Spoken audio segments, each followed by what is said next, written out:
Assalamualaikum warahmatullahi wabarakatuh.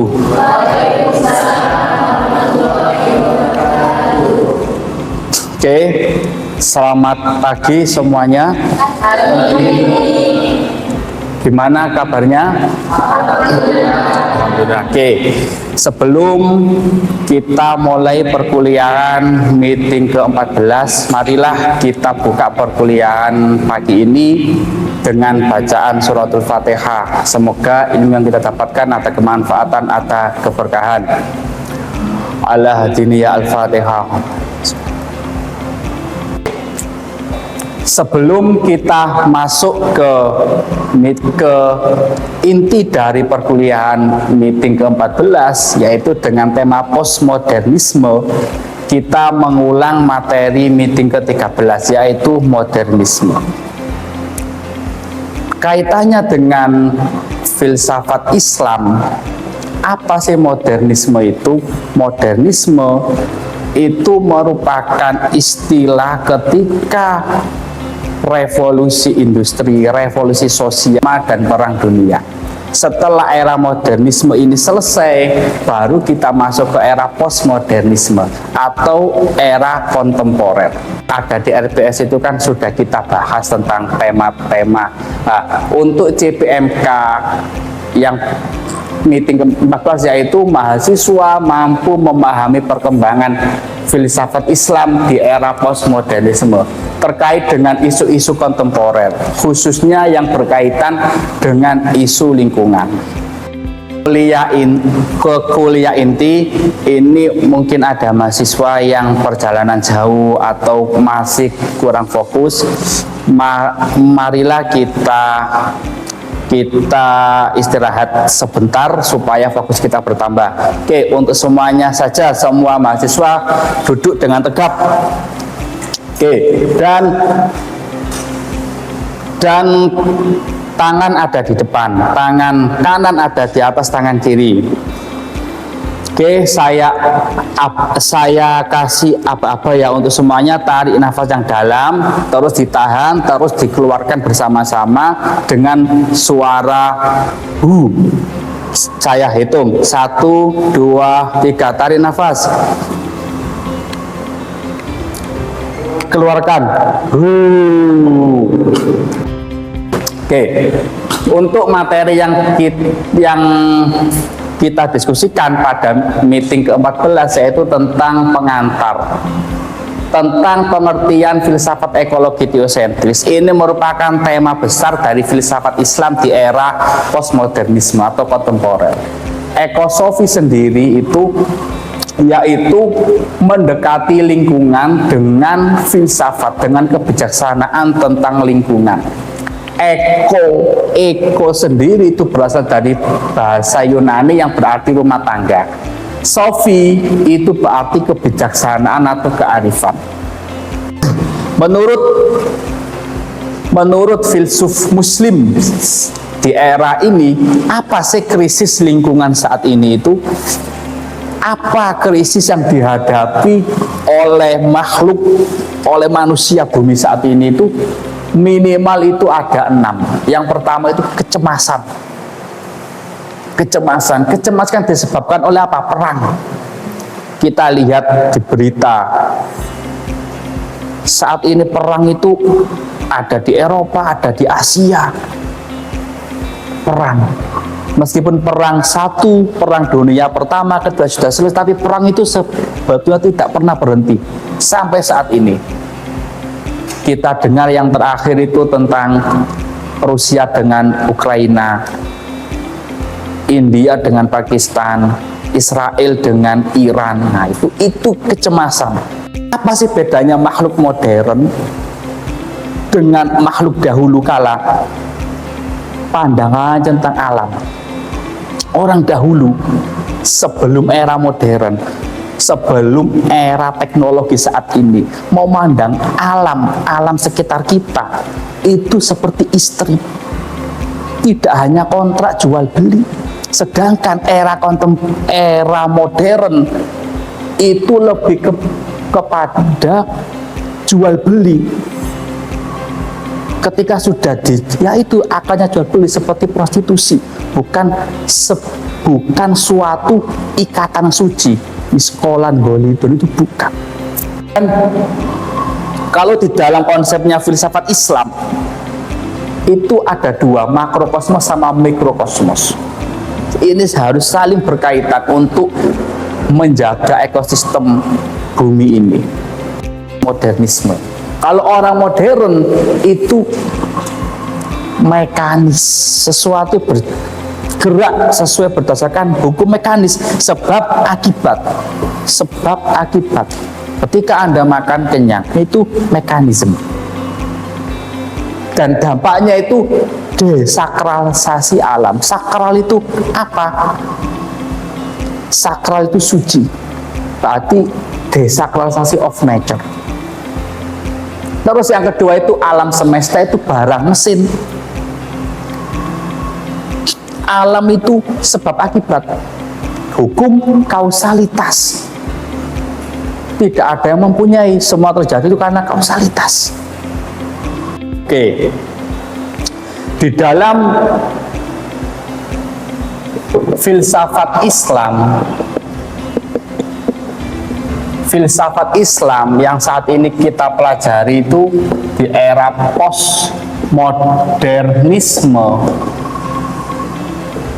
tema yang kita angkat tentang ekologi teosentris. Ekologi teosentris ini itu bagaimana kita menjaga keseimbangan antara Tuhan, manusia, dan alam. Setelah kita menjelaskan paparan materi dari saya tentang filsafat Islam, temanya tentang postmodernisme, tentang filsafat ekologi teosentrisme, kita lihat di sekeliling kita. Itu kenapa isu lingkungan saat ini menjadi isu utama. Terus bagaimana perubahan kondisi lingkungan di sekitar Anda dalam 5 tahun terakhir ini, dan solusi apa yang bisa diberikan di lingkungan sekitar Anda ini itu. Oke, untuk mendiskusikan pertanyaan-pertanyaan ini, pertanyaan yang ada di sekitar kita tentang isu lingkungan, bagaimana kondisi manusia saat ini, marilah kita buat kelompok diskusi kecil ya di kelas ini. Ini ada 1, 2, 3, 4, 5, 6, 7, 8, 9, 10, 1, 2, 3, ada 13, berarti kita bagi 4 ya, menjadi 4 kelompok. Oke, kita buat kelompok kecil untuk mendiskusikan tentang tema-tema yang ada di sekitar kita tentang isu lingkungan ini. Monggo, silakan dibentuk kelompoknya.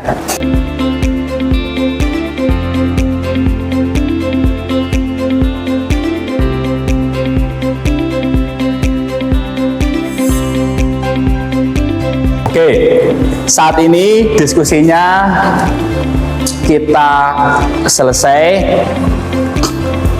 dan untuk mengakhiri itu saya minta perwakilan dari setiap kelompok untuk mereview hasil diskusinya. Monggo dari kelompok 1. Selanjutnya dari kelompok 2 siapa? Oh ya, silakan Mas. Baik, saya perwakilan dari kelompok 2 yang menjawab bagaimana perubahan kondisi lingkungan sekitar Anda 5 tahun terakhir, yaitu sejak saya kecil sampai sekarang. Kebetulan saya lahir di Nganjuk. Nah, di Nganjuk itu mengalami pengurangan lahan hijau seperti sawah, hutan, dan digantikan dengan gedung, tempat bermain, dan jalan tol. Sehingga kondisi di Nganjuk itu mengalami polusi udara yang banyak, Pak. Oke. Oke, terima kasih. Kasih tepuk tangan. Oke, dari materi yang sudah saya sampaikan sampai sini, semua mahasiswa ini paham semuanya? Oke, kalau sudah paham, alhamdulillah. Sekarang saya bertanya, dari sini kira-kira ada pertanyaan nggak? Oke, silakan. Ya, langsung saja dalam slide yang Bapak sampaikan di materi Ihsan Kamil itu terdapat manusia dibagi antara Abdullah dan Khalifatullah. Abdullah itu adalah kasih dan Khalifatullah itu aktif. Nah, untuk alasan spesifik atau yang lebih jelas dari perbedaan antara dua manusia tersebut itu apa? Terima kasih. Oke, ini pertanyaan yang bagus ya. Di dalam Al-Quran itu kan ada Abdullah sama Khalifatullah. Allah menciptakan manusia itu berbagai fungsi. Salah satunya kalau dikerucutkan itu menjadi dua, Abdullah sama Khalifatullah. Kalau Abdullah itu apa? Itu kan bahasa Arab, artinya itu apa? Hamba Allah. Dalam ini kita memaknainya itu lebih kepada pasif. Di penghujung materi ini 14 tentang filsafat ekologi saya sudah nafas. Itu ada beberapa ayat yang berkaitan dengan lingkungan. Saya bacakan ya. Yang pertama Allah ayat 66. Wala tusidu fil ardi ba'da isyuhatiha wa taqum fawqa maha. Inna rahmatallahi qaribun minal muhsinin. Artinya janganlah kamu berbuat kerusakan di bumi setelah diatur dengan baik oleh Allah. Berdoalah kepada Allah dengan rasa takut dan penuh harap. Sesungguhnya rahmat Allah sangat dengan orang yang berbuat baik. Jadi berbuat baik itu tidak hanya sekedar kepada manusia, tapi kepada makhluk, semua makhluk, benda mati, alam, lingkungan. Oke. Untuk refleksi, untuk kita mengikuti dari materi semua yang kita pelajari dari awal sampai akhir ya, kita refleksikan kepada diri kita sendiri. Apakah kita sudah betul-betul menjadi Abdullah dan Khalifatullah? Terus aktivitas apa yang menjadikan kita layak disebut Abdullah dan Khalifatullah? Terus apa yang bisa kita berikan untuk menjaga alam sekitar kita supaya bisa dinikmati oleh Allah? Ini refleksi untuk kita.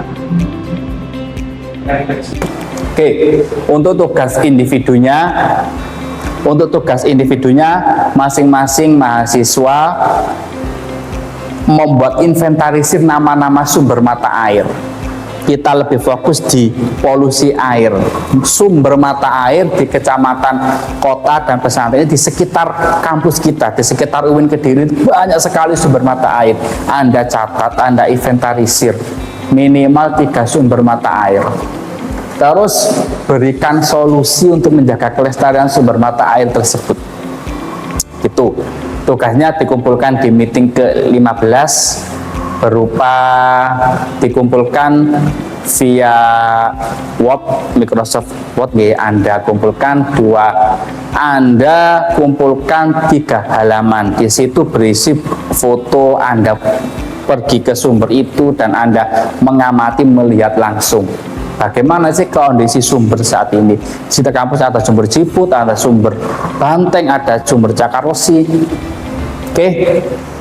Oke. Materi sudah kita sampaikan, kita sudah berdiskusi, dan untuk tugas individunya jangan lupa ya. Dan untuk motivasi dari saya, motivasi hari ini itu tentang komitmen kebangsaan. Komitmen kebangsaan itu berarti sangat luas.